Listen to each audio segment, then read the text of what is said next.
नमस्कार मित्रों, मैं अवनीश कुमार, उत्क्रमित मध्य विद्यालय अजगरवा पूरन, प्रखंड पकड़ीदयाल, जिला पूर्वी चंपारण, मोतिहारी, टीचर्स ऑफ बिहार की ई संग्रह में आपके समक्ष हिंदी साहित्य की एक नई विधा डायरी लेकर उपस्थित हूँ। इस डायरी का शीर्षक है दीदी की डायरी। गुलाब की फूल सी नन्ही संजू है तो अभी छोटी, पर है बड़ी सयानी। कक्षा 8 में पढ़ती है, स्वभाव से हंसमुख है, खूब हंसती हंसाती है। चुटकुले सुनाए तो हंसी के फवारे छूटने लग जाते हैं। संजू को किताबें पढ़ने का शौक है, कहानी, कविता, कॉमिक्स आदि। यह शौक उसे माँ की देखा देखी लगा है। संजू चाहे कक्षा में अच्छे नंबर लाए या जन्मदिन मनाए, उसे उपहार मिलता है पुस्तक का। फलतः उसके घर में छोटा सा पुस्तकालय बन गया है। स्कूल में भी उसे चटपटी पुस्तकों की तलाश रहती है। अभी पिछले दिनों संजू ने गांधी साहित्य पढ़ा। बापू के सत्य के प्रयोग उसे बहुत पसंद आए। बापू ने इन प्रयोगों को अपनी डायरी में लिखा था। संजू ने सोचा वह भी डायरी लिखेगी। माँ ने भी उसका हौसला बढ़ाया। पिताजी को पता चला तो बहुत प्रसन्न हुए।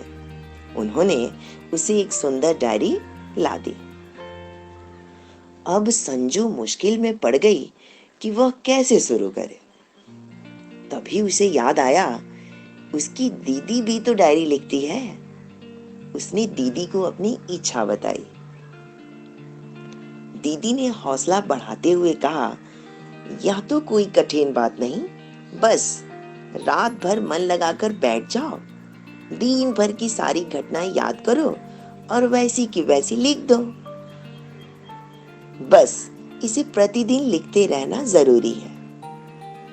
संजू ने हट करते हुए कहा, दीदी अपनी डायरी दिखा दो ना, बस थोड़ा सा पढ़कर लौटा दूंगी। दीदी पहले तो हिचकिचाई, फिर बात मान ली। संजू ने दीदी की डायरी के जो पृष्ठ पढ़े वे नीचे दिए जा रहे हैं। 1 जनवरी 1997। कॉलेज में कक्षा के सामने ठक ठक होती रही। कारीगर पत्थर तराश रहे थे। वे एक छोटी सी छेनी से पत्थर में फूल पत्तियां उकेर रहे थे। 2 जनवरी 1997। आज सुबह शीला के घर गई। वह स्नान घर में थी। अकेली बैठी बैठी क्या करती, पत्रिका का पुराना रंगीन पृष्ठ नजर आया। उसी को उलटने पुलटने लगी। इसमें एक चुटकुला बहुत मजेदार था। हंसते हंसते लोटपोट हो गई। अब भी डायरी लिखते समय भी हंसी नहीं रुक रही है। फिर से पढ़ पाऊं इसलिए लिख देती हूं इसे। खरीदार मालिक से, इस भैंस की तो एक आंख खराब है, फिर इस भैंस के 7,000 रुपए क्यों मांग रहे हो? मालिक, भैंस से दूध लेना है या कशीदाकारी करवानी है? माँ को कल रात से मलेरिया है। मैं तो रात भर उनके पास बैठी रही। खाना भैया ने बनाया। आलू मटर की सब्जी बनाई। गरम गरम रोटियां सेक ली।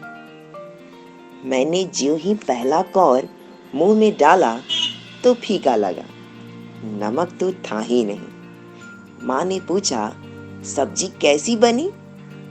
मैंने कहा, बहुत स्वादिष्ट है। इधर भैया का बुरा हाल। आंखें नीची। पर इससे क्या, नमक नहीं था तो कोई बात नहीं, बाद में डाल दिया। सोच रही थी अगर भैया 2 बार नमक डाल देते तो 3 जनवरी 1997। पिकनिक का दिन रहा आज का। जहां हम गए वह स्थान बहुत सुंदर था। हरे हरे वृक्षों से घिरा हुआ, पानी से लबालब भरा एक सरोवर, शांत वातावरण, पक्षियों की चहचहाहट। वहां पहुंचकर हम छोटी छोटी टोलियों में बंट गए। मैं तो सईदा, नीलू, विमला और अंजू के साथ रही। पहले तो वहां चारों ओर घूमते रहे, झूलों पर झूले, फिर सरोवर पर गए तो मछलियां देखते रहे, डूबती, उतराती, रंग बिरंगी तथा छोटी बड़ी मछलियां। तभी बहन जी ने बुला भेजा। अब सभी मैदान में आ इकट्ठे हुए, नरम नरम घास पर बैठ गए। गुनगुनी धूप थी।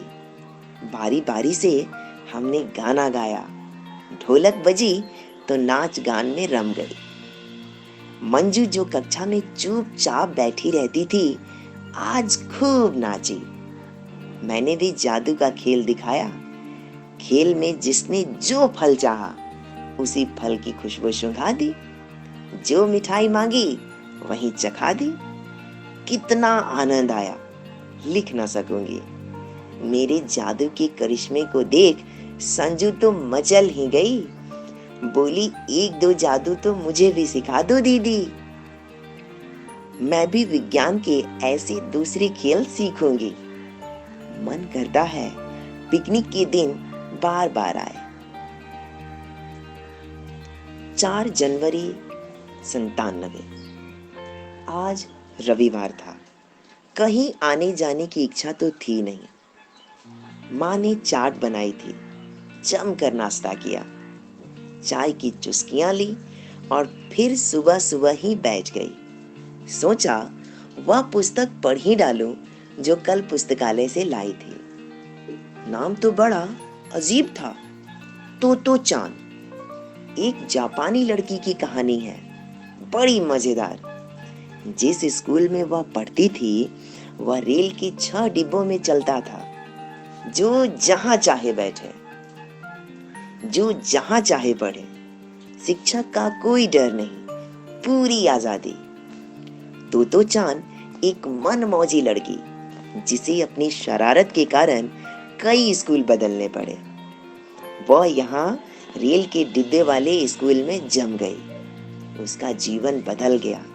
मुझे यह पुस्तक बहुत अच्छी लगी। सोचती हूँ क्या हमें भी पढ़ने की ऐसी आजादी मिल सकती है। 5 जनवरी 97। आज का पूरा दिन उदासी में बीता।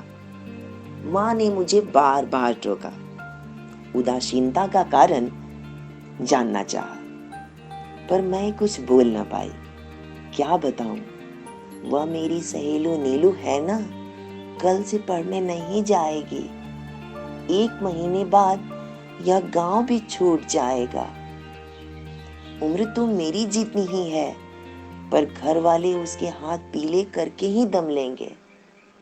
मुझे मिली तो गले लगाकर रोने लगी। कहती थी, बहन पढ़ने का बेहद मन है, पर क्या करूं, कोई मेरी बात सुनता ही नहीं। नीलू कक्षा में अव्वल आते थे। खेलने कूदने में किसी से कम न थी। एक ही प्रश्न रह रह कर मेरे मन में उठ रहा है, क्या लड़कियों को पढ़ने का पूरा पूरा अवसर नहीं मिलना चाहिए? दुनिया भर की लड़कियां आज क्या क्या करतब दिखा रही हैं। हम हैं कि चूल्हे चौकी के चक्कर में किसी तरह उबर नहीं पाती। मुझे तो नीलू पर भी गुस्सा आता है।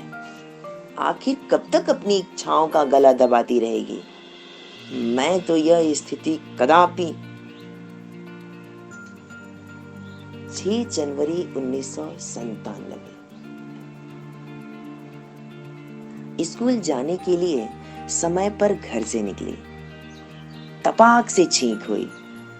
रिक्शे वाले ने छींका था। दादी माँ ने आवाज लगाई, बिटिया आज स्कूल ना जाओ, सामने की छींक है। मेरा मन भी मैला हो गया था। एक पल सोचा रिक्शा लौटा दो, तभी याद आया आज तो हमारी कक्षा को अभिनय करना था जिसकी मैं प्रमुख पात्र थी। उससे तो मेरा अत्यंत लगाव है। जो होगा सो हो जाएगा, हिम्मत करके चल ही दे। अभिनय में मैंने भी भाग लिया। हमारा अभिनय सभी ने सराहा, खूब तालियां बजाई। मैं तो व्यर्थ ही चीख से डर गई, उल्टे मुझे पुरस्कार मिला, शाबाशी अलग। आगे से मैं शकुन अपशकुन के फेर में पड़ने वाली नहीं। 7 जनवरी 1997। आज कुछ अच्छा नहीं लग रहा है। न पढ़ाई में मजा आया, न खेल में। कोई डांट डपट भी नहीं हुई। कभी कभी सोचती हूँ सब लोग लड़कियों को ही क्यों डांटते हैं।